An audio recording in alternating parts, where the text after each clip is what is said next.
Good evening, everyone. We do want to welcome you to our Local Eats, Your Favorite Spuds workshop. I'm Linda Altenberger. I'm a registered dietitian and the senior nutritionist with Cornell Cooperative Extension of Suffolk County. And I'm Malik Baba, bilingual Turkish nutritionist with Cornell Cooperative Extension of Suffolk County. And we are so excited to be presenting our Local Eats series to you today. We hope you find it informative, useful, and fun. As Lynn said, if you have any questions throughout, feel free to post those in the chat, or we have such a small group. If you want to raise your hand, we'll answer throughout. And we also have time in the end to answer any questions as well. So thank you again, Lynn, for being our host. And here we go. We hope you enjoy. All right. So tonight during this workshop, our objectives are to learn the basics of planting and growing potatoes, their nutritional benefits, and how to incorporate them into your day as we share some of our favorite recipes. We would love to get everyone involved, so we're gonna start off with a quick question.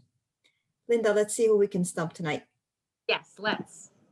So, how many varieties of potatoes would you say there are? Take a second to just place your answer in the chat box. 2,000, 3,000, maybe 4,000, or even 5,000. Take a stab at it. Don't be shy. You can either use the chat box or you can just unmute yourselves and share. Well, we have 3,000 from Pat. I'll go with 5,000. Why not? You have a guess, Nancy? Else? See. Yeah, she's saying 4. Well, we've got and most that's of funny. them I was going to covered say, now. well, you could each pick one, and then you'll have it covered. So the answer is 4. Wow, good job, Nancy. So let's take a moment for let's take a moment to look at the most common types of potatoes. All right. So nightshade vegetables are the edible parts of flowering plants that belong to the Solanaceae family. Tomatoes, eggplant, peppers, and chili peppers are also members of the nightshade family. The nightshade family contains over 2,000 varieties of plants, but very few of them are actually eaten as food. There are 3 types of potatoes. One being starchy potatoes, include russet, Idahos, and many yams and sweet potato varieties. These are high in starch and low in moisture. They're fluffy and absorbent, which makes them ideal for baking, frying, boiling, and mashing. Because the flesh flakes and separates easily after cooking, they don't hold their shape compared to waxy potatoes. So the second type is the waxy potato. It's low in starch, high in sugar and moisture, and it tends to hold its shape even after cooking. So they're ideal for boiling, roasting, incorporating into, say, gratins, or potato salad for that matter. So they have a thinner skin, they are smoother in texture, they tend to be generally smaller and rounder, and the common varieties include the red and the French fingerling, some of my favorites. And lastly, the all-purpose potato. They're less starchy than your typical high-starch potato and hold their shape better, but they're decently absorbent and fluffy, making them suitable for any type of potato dish, especially in a pinch. These can also be used for mashed potatoes as well. Now I think it's time for another trivia question. Okay, let's see how they do, Malik. Let's. Okay. So in the 1800s, going back a bit, what did people trade potatoes for? Was it farm animals, tools maybe, perhaps gold, or maybe fertilizer? Enter your answer in the chat box and we'll see who gets the answer right.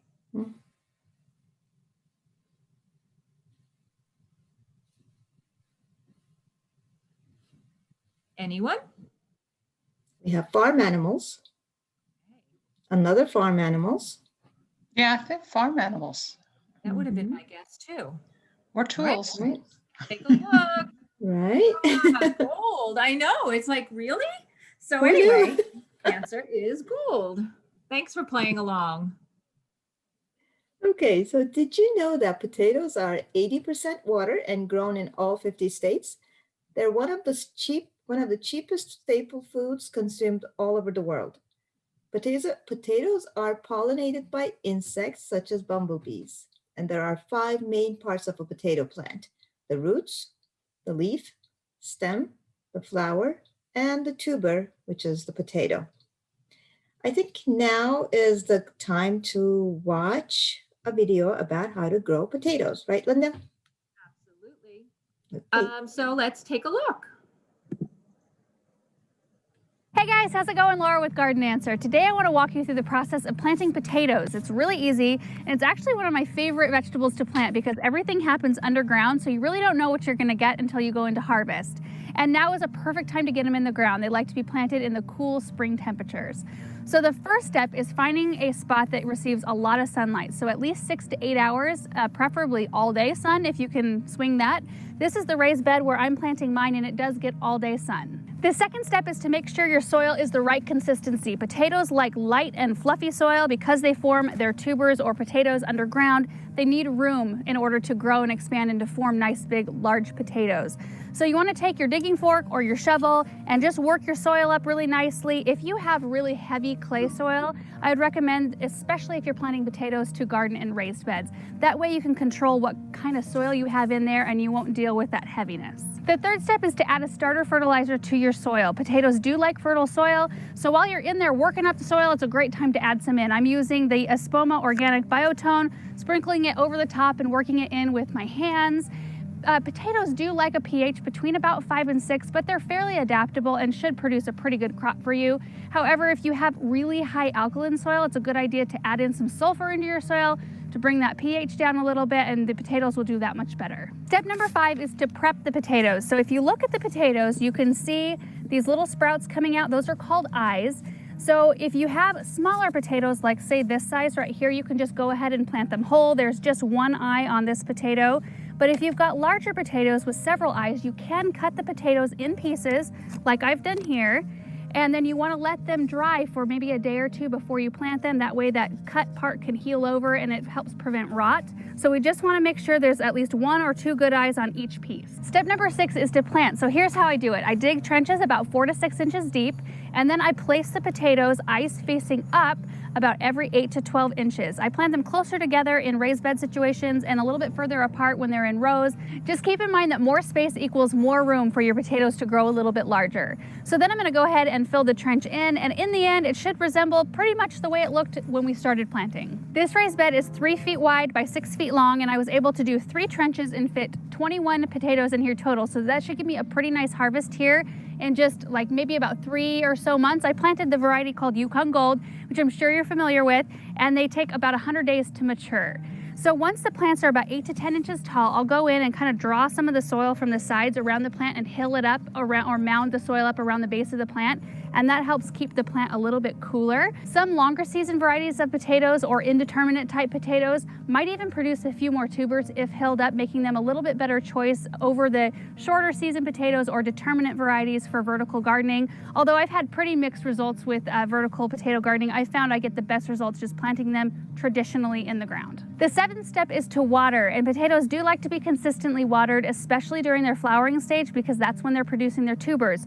So keep your eyes out during that time. I usually give mine a deep soak about once or twice a week during the hottest part of the summer. I just like to make sure that the top 1 or 2 inches of soil dries out between watering, so it might vary for you depending on your soil type and what climate you live in. If you live in a more mild climate, you may not have to water as often. Of course, this time of year when it's springtime, it's a lot cooler. I might be able to go 10 to 14 days between watering. I just keep my eyes on the consistency of the soil, make sure it doesn't stay too wet because I don't want them to rot. This bed is actually going to eventually be hooked up to drip system, I'm hoping in the next couple of weeks. We've got a faucet in the corner here, and we will do a video explaining all the details, but basically what it is, there's an adapter you can screw onto the faucet which attaches to drip tubing, which I can run in this bed. So that's all there is to planting potatoes. It's pretty simple. Harvesting is really easy as well. The plants will tell you when it's time to harvest. Usually they'll start to yellow and kind of fall over and die back, and then you'll know. But of course, I know that these Yukon Gold potatoes are 100-day potatoes, so I should expect in about 100 days to be able to harvest. So that's a really good indicator too. I need to write it on the calendar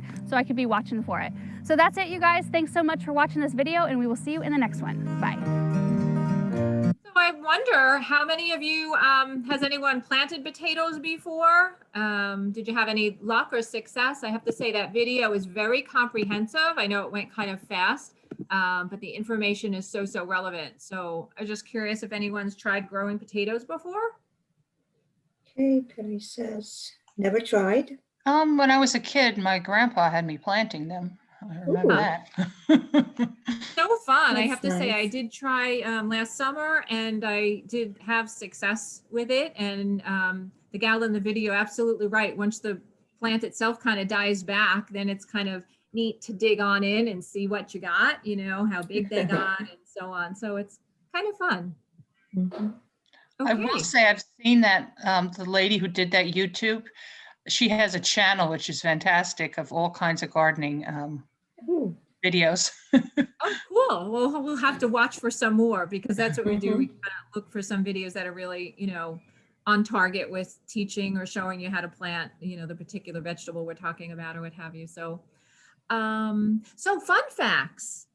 Anyone knew? Let's see. Potatoes were actually the first vegetable grown in space in a partnership between NASA and the University of Wisconsin. Seed potatoes were first tested around 1995 aboard the Space Shuttle Columbia. And additionally, sweet potatoes belong to the morning glory family. They are not related to the Irish potato. Just something to think about. Definitely. Okay, now let's take a moment to review how to best select, store, and handle our potatoes. So when selecting, look for clean, smooth, firm textured potatoes. Avoid those with wrinkled or wilted skins, soft dark areas, discoloration, cut or bruised surfaces, or greening. The best way to store your potatoes would be in a dark, cool, and well-ventilated place. You need to avoid placing potatoes in direct light. Perforated plastic bags and paper bags offer the best environment for extending shelf life. And never ever do refrigerate or freeze your potatoes, please. Green potatoes are a result of exposure to sunshine when photosynthesis takes place. This also indicates the presence of solanine. It's a known toxin. If you notice some green on your potato, you can just cut it off. If your whole potato is green, it's best to just throw the whole thing out. If you want to avoid a green skin tuber, you keep your roots in a dry, dark place and away from sunbeams. Don't wash your potatoes before storing, as dampness promotes early spoilage. In fact, that ruins the protective skin. And place them in a cool, dry, and dark spot, possibly a basement. When they're stored right, potatoes can last about 6 months. That's a pretty long time. Yeah, thanks, Malik. I have to say, I've encountered those problems, so I've learned from experience too. I used to wash them off thinking I'll get them all clean and then put them in my bin in the refrigerator. And boy, disappointed at how quickly they start to deteriorate. So, yep, right on. I remember doing that too. So how do you like to eat your potatoes? Anyone want to share any unique recipe favorites or just in general? Feel free to share in the chat box for a second. Always neat to see what everyone likes in terms of preparation or style. Okay. Roasted. Yum. Little garlic, olive oil. Yeah. Yes. Soup. All right. Roasted, mashed, and fries. Yes. Thank you for sharing, everybody. So let's take a look at various ways to eat potatoes. You guys kind of hit the nail on the head with them. Yes, we can definitely bake our potatoes. To do that, rinse and scrub your potatoes, allow to dry slightly. Pierce potato with a fork prior to baking to allow steam to escape. Place in a 400-degree oven and bake about 45 minutes or until tender. Steaming is another option. You can rinse and cut potatoes in 1 to 2 inch cubes into a steamer or pan of boiling water. You can rinse and cook for about 20 to 30 minutes for cubed potatoes if you want to boil them, and 30 to 40 minutes for whole potatoes. To mash, use a handheld mixer or masher until desired consistency. Add seasonings to enhance flavor. Roasting is one of my favorite options. Chop potatoes into half-inch sections or long strips. And if you do the long strips, they resemble French fries in a much healthier version. Spread on a baking sheet and roast at 450-degree oven for 30 to 40 minutes. Just turn them frequently. Microwaving is another way to cook them. You could pierce a medium-sized potato with a fork before placing on a paper towel in the microwave and cook on high for about 4 to 6 minutes until tender. Seasoning is very important to enhance the flavor of potatoes. You can use your basil, bay leaf, chives, garlic, dillweed, whatever type of spice you like to season your potatoes. And preserving is always an option. You can freeze them, dry, or home can your potatoes. Yes. Thank you, Malik. So let's do a little myth busters. If you peel your potatoes, do they lose all of their nutrients? So luckily, no, they don't. The skin does contain approximately half of its total dietary fiber. It's also the high level of potassium is in the skin. However, greater than 50% of the nutrients are found within the potato itself. Leaving the skin on when boiling the potato does help minimize the loss of vitamin C in particular. So when you bake your potato, you've maintained the maximum amount of vitamin C. So that's always good to know. Additionally, however, are sweet potatoes more nutritious than white potatoes? So keep in mind, they are very, very similar in nutrient content for fiber, protein, vitamin B6, and iron. Just as a note, white potatoes do contain far more vitamin C and potassium than the sweet potato. However, the sweet potato beats the white potato out with beta-carotene and calcium.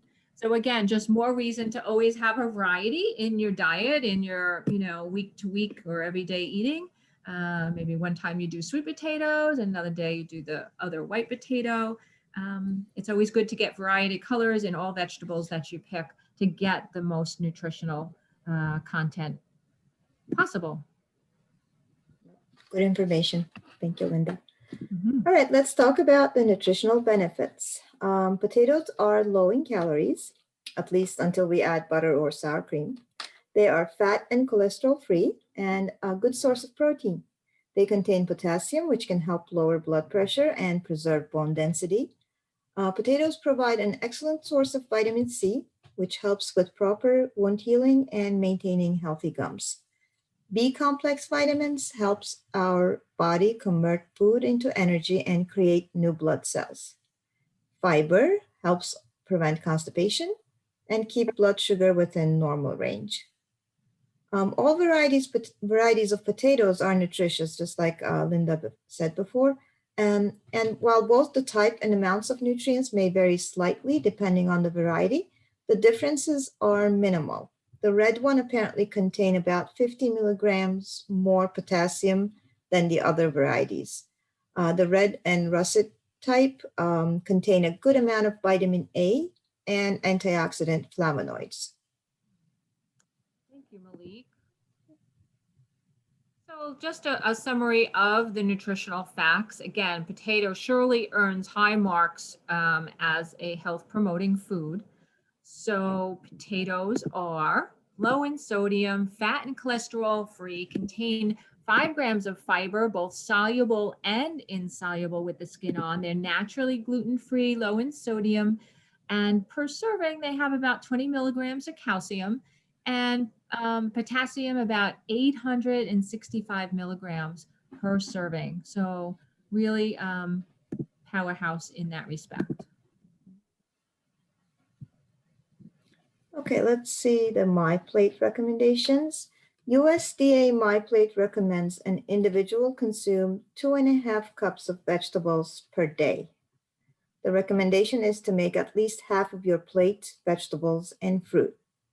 After taking our local eats workshops, you can see how easy this can be utilizing a variety of locally grown produce.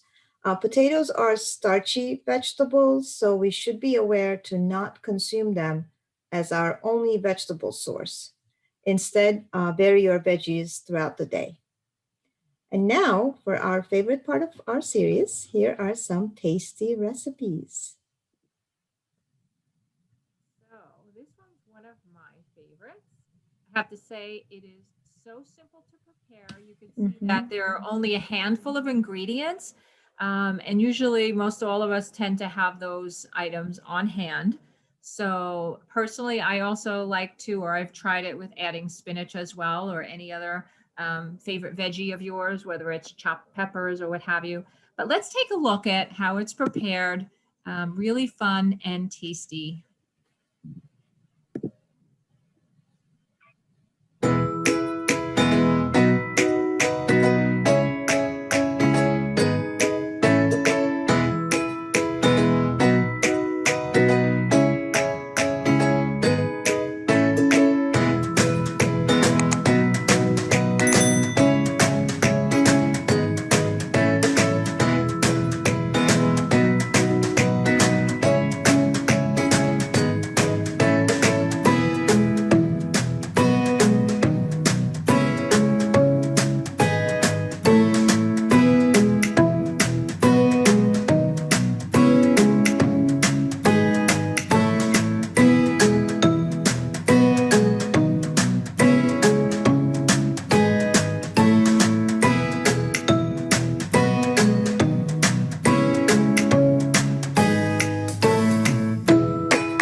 Delicious, and Yes. I definitely encourage you trying it. So much better than buying like the frozen, but frozen are great in a pinch. But if you use the fresh potato, it just really makes the omelet pop. Nothing like the fresh potato in those omelets. Definitely. All right, so this next one is a creamy leek and potato soup, one of my favorites, especially on a weather like this. And it's perfect for those cold winter nights. It has a lot of vegetables and herbs and spices in it that you won't even need to use broth if you don't have any at home. I've made it with just plain water. It was just as delicious. I always I always wash the potatoes real well and keep the skin on before chopping. So it is a delicious, easy recipe to make. Let's see the video and find out how it's done.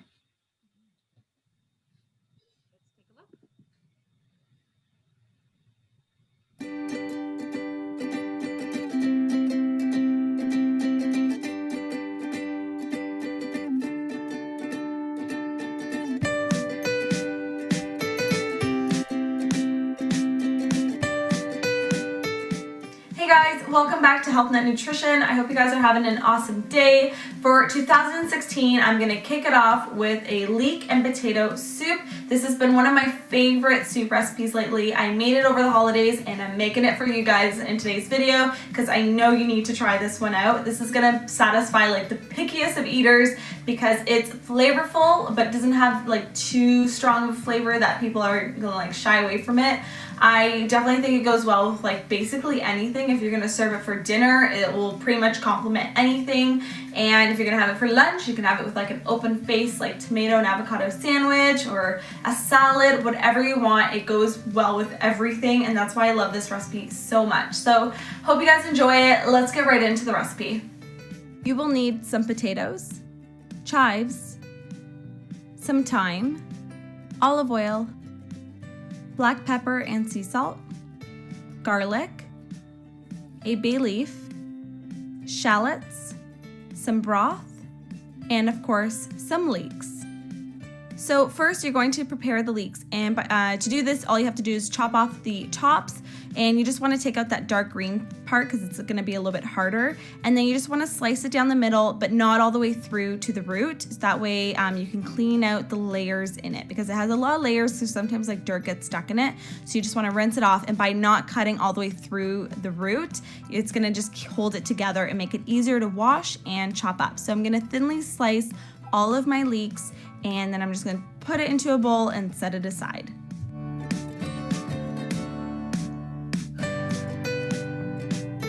Next, we're gonna cube up our potatoes. Now, I hate peeling potatoes, so I just leave the skin on, especially if you're using organic potatoes. It just adds extra fiber and extra vitamins and minerals if you leave the skin on. But you can, of course, peel them if you're using conventional potatoes, or if you want a more like whiter appearance to your soup, you can definitely peel it. Next, in a large soup pot on low to medium heat, you're gonna go ahead, add in your olive oil, your shallots, your leeks, and your garlic, and you're just gonna stir that around, and you're gonna cook this on low for about 10 minutes, just until your onions start to sweat and get a little bit translucent.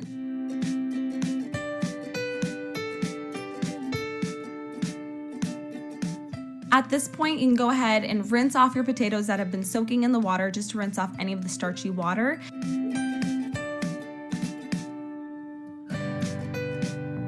Go ahead and add those to your soup pot along with your broth. Now, I usually suggest about 6 to 8 cups of broth, but you just want to make sure you're filling all the way to the top of the potatoes. So depending on how large your potatoes are, you just want to make sure you have enough broth to cover the top. You can then add your fresh thyme, and I just think thyme goes really well with this soup. You can of course leave it out if you don't have any, or you can always use dried. I'm gonna add in my seasoning, the chunky sea salt and pepper, along with my bay leaf and some chopped up fresh chives. You can then give everything a good stir, and you want to bring the heat up a little bit to get this to a nice boil. Once it's at a boil, you can go ahead, lower the temperature, pop a lid on, and you want to cook it for about 30 to 35 minutes until your potatoes are nice and tender.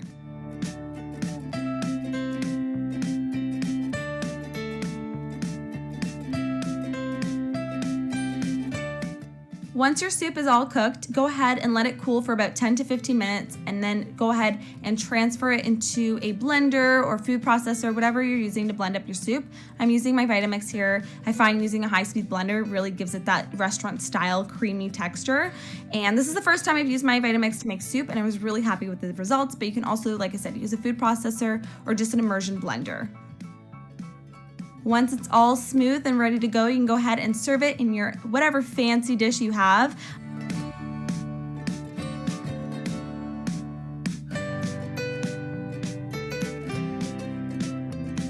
Then I, of course, had to pour myself a bowl because it was lunchtime and I was starving just looking at the soup that I was making for you guys. And I love to top off my soup with some freshly ground black pepper, some fresh chives, and then I also just toasted up a few pumpernickel croutons in the oven. Super easy, gives it a nice little crunch, and this is how I like to enjoy my soup.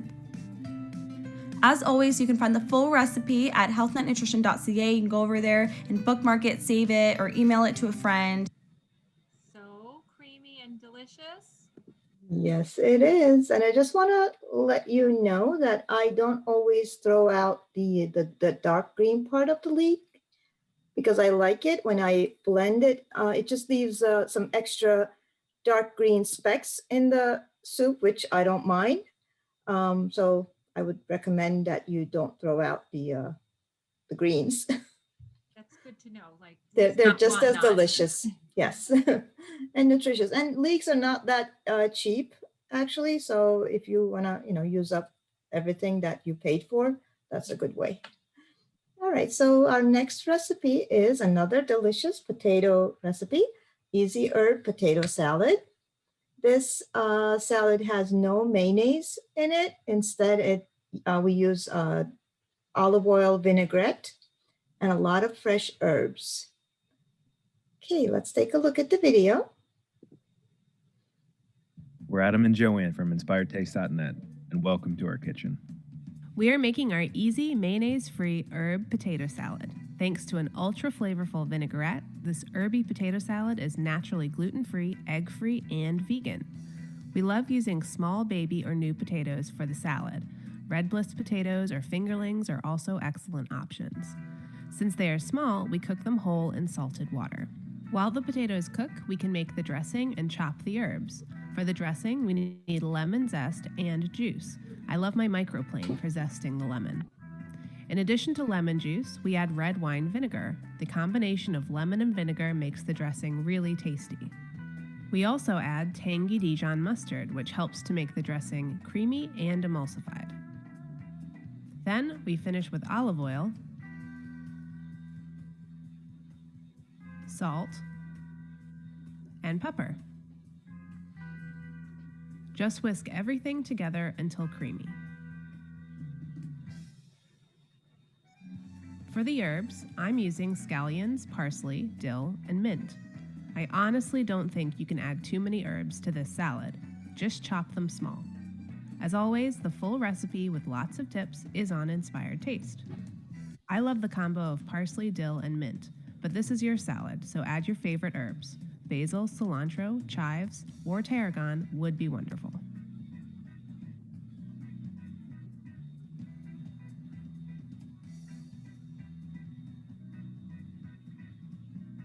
When the potatoes are fork tender, drain them and then set them aside for a few minutes to cool off. Then chop them into small chunks.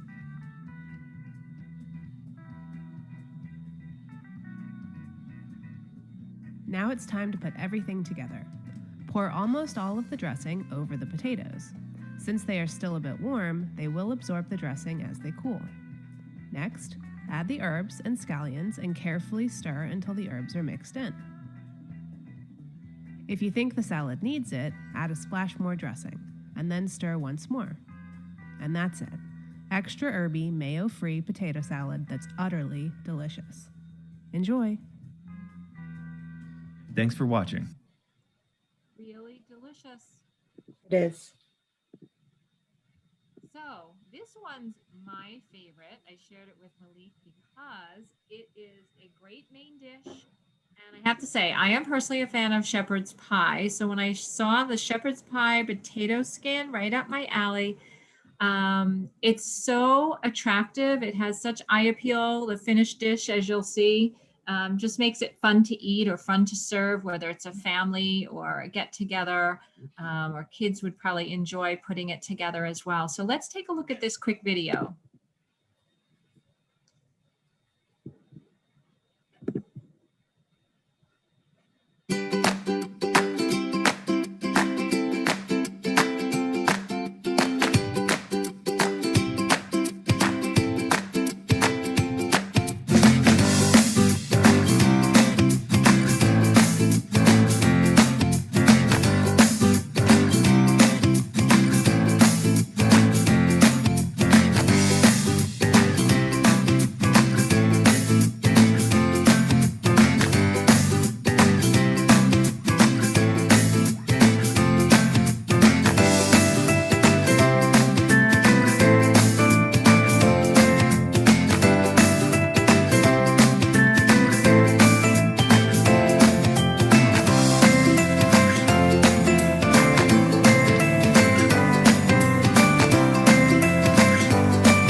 Something you get at a restaurant, I have to say, and it is delicious. It's beautiful. Oh gosh. So Right. you guys have to try some of these and then tell us how you like them. Yes, and the next two recipes I am really planning on doing pretty soon with my son. I showed them to him and he was interested. So we're gonna make them soon. So this one is vegan sweet potato pie bars. They're basically sweet potato pies or pumpkin pies to go. You can just eat by hand. You know, it's very rare that you use a vegetable to make a dessert, but this is one of those unique moments. You can use either sweet potato puree or pumpkin puree to make this. Let's watch the video.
Another beautifully presented Yes. dessert. Yeah. Did she bake those? Did I miss something? Were they baked at all? Yes. Oh, okay. It was so I know. fast. I must have. It does go so quick, and then you have to do a second guess. But yes, how long was that for? Do you remember, Malik? I can check. Let me see. Oh gosh. I can't see it. We can look back on it. Let's see. 35 to 45 minutes until the top is well set. I guess the first baking is a little bit shorter. First, you bake the crust for 8 to 10 minutes. And then after adding the filling on the top, you bake for another 35 to 45 minutes. And I have a question, Malika. I noticed they use coconut sugar. Is there any? Yes. You can definitely substitute it with regular sugar, organic sugar, or any kind of sweetener that you Okay. desire. Yes, you don't have to use that. Thank you. All right, you're welcome. So our next recipe is potato candy. I had never heard of anything like this until I came across this recipe on YouTube. So I thought that was really, really interesting. It looks very simple. It just uses potatoes, a little bit of milk, vanilla extract, and powdered sugar, basically, for the candy part. And then you add a little bit of filling, which is peanut butter here. But you can also use chocolate spread or hazelnut spread. When you make this dough, you need to figure out the feel, the right feel. Like all doughs, there's a level of feel to this recipe, and the moisture level of your potato will dictate how much powdered sugar you will need. And if your dough begins to harden before you have rolled it out, wet your hands with a small amount of water and knead the dough back to its proper consistency. Let's take a look at the video. It's really fun to watch.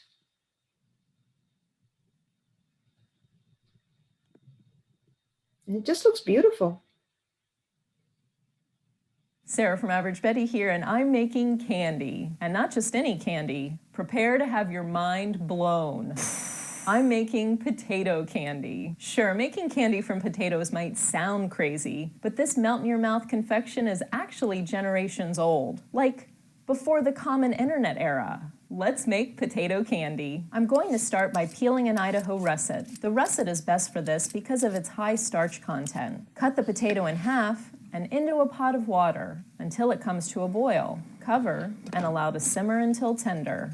Drain the potato and into a bowl. Mash the potato and don't add anything. You're just going to want to allow it to cool. Then in an electric mixer, add the mashed potato. Of course, you can use leftover mashed potatoes as long as they're plain. Who put garlic in my candy? A little half and half, some vanilla, and a dash of salt. Give that a good mix and begin adding sifted powdered sugar. Another good mixing, add the powdered sugar, or confectioner's sugar as you might call it, a little bit at a time. If you don't have an electric mixer, you can use a whisk. Keep mixing and adding sugar until you're able to form a dough. I know this is a lot of sugar, people. We're making candy, not salad. You can also sift in some cocoa powder to make a chocolate dough. I'm sticking with vanilla today. About like this. It reminds me a bit of taffy dough. Place a piece of plastic wrap on a cutting board and sprinkle a little powdered sugar on top. Here's a portion of my potato candy dough. You can see the consistency here. It's got a bit of a pearly sheen to it, no relation to Charlie. Pull it apart a bit and pat it out on top of the plastic wrap. And get out the rolling pin. For a little insurance, sift some more powdered sugar on top. You want to roll this out and get it nice and even. Add more sugar as needed to keep the pin from sticking to the dough. You want to get this pretty thin. I like to cut the dough into a rectangle so it's nice and neat. This is peanut butter. Spread that in a nice thin layer. Of course, you can use a hazelnut spread or a chocolate spread, whatever your sweet tooth desires. And seriously, keep the peanut butter layer thin or you won't be able to roll it up, which is the next step. Very carefully push a little at a time, as evenly as you can, kind of like you're rolling sushi. Let the plastic wrap help you. It's your friend, just don't tell the environment. And roll this up.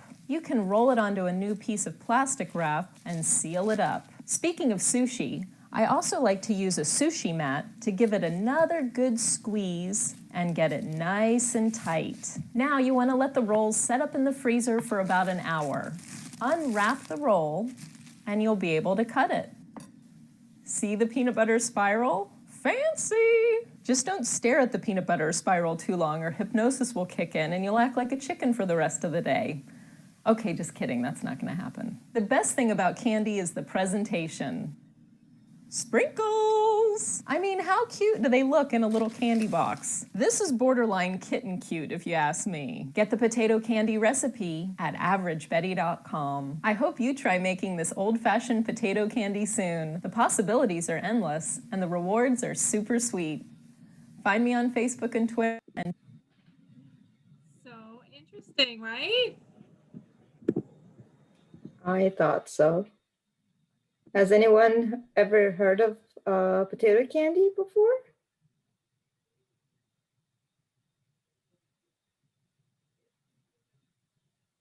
Yes, no? We had one person the other day said they had. Yes, out of everybody, how many people did we talk to this week? Yeah. Over Only 50 one. people, right? Only one. Mm-hmm. But looks very interesting. I'd love to try it with, like she mentioned, either like the Nutella or even chocolate cocoa powder. Add some of that too to the dough would be really neat. Yes. So we are at our question and answers. What questions do you have for us? If you want Anybody? to unmute everybody, you're welcome to speak up if you want to ask a question.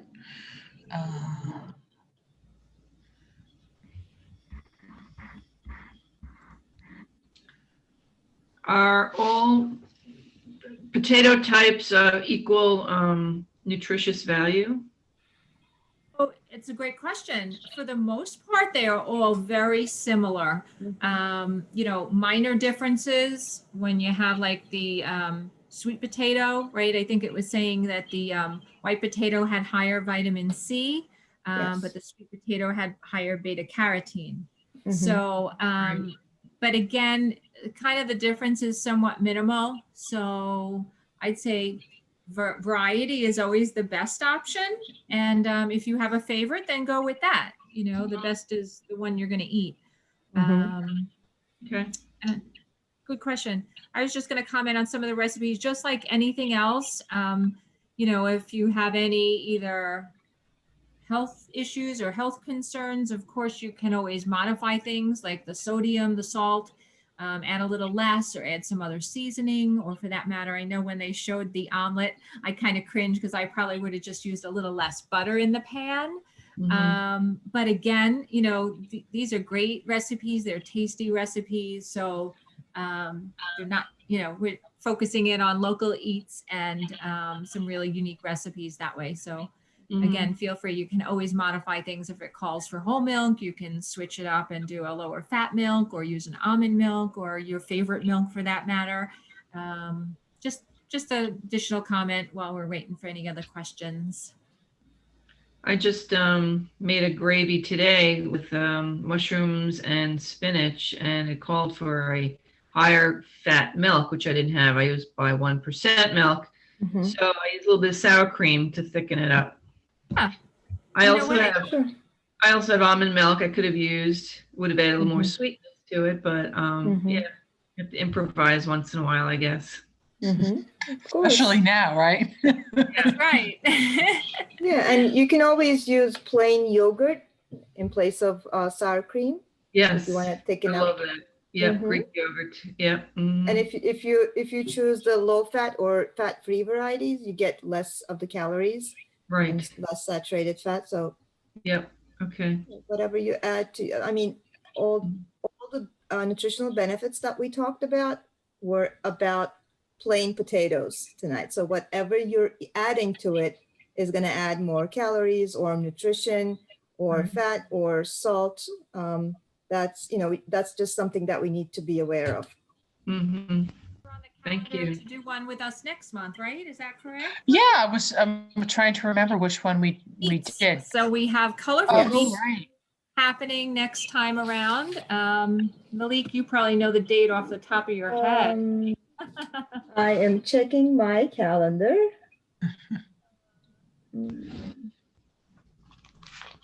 check But my I don't see. Did we set up Oh, a date? I didn't thought we think we did. Oh, Did we? I thought we had. I remember talking about it. Maybe I didn't. I don't think we did. I don't have it on my calendar. I know, I remember the emails. Is Beats about it. February? Is that Yes. February? Yes. Okay, then I'll have to get back to you on that. But yeah, we would like Okay. to do. Okay. Yeah, beets that have some really unique recipes already lined up. Very, I think yes. Halloween month is broccoli, if I'm not mistaken. So Mhm. beets for February, broccoli for March. Tomatoes for April. Tomatoes, Okay. April, the saucy tomato, and then I believe we're strawberries. Yes, for May. Okay. So yes, follow us. Okay. Please. Yes, I Yeah, will thank get you. back to you, Linda, so we can confirm a date for beets. And I want to try that candy with sweet potatoes and see how that potato. Ooh.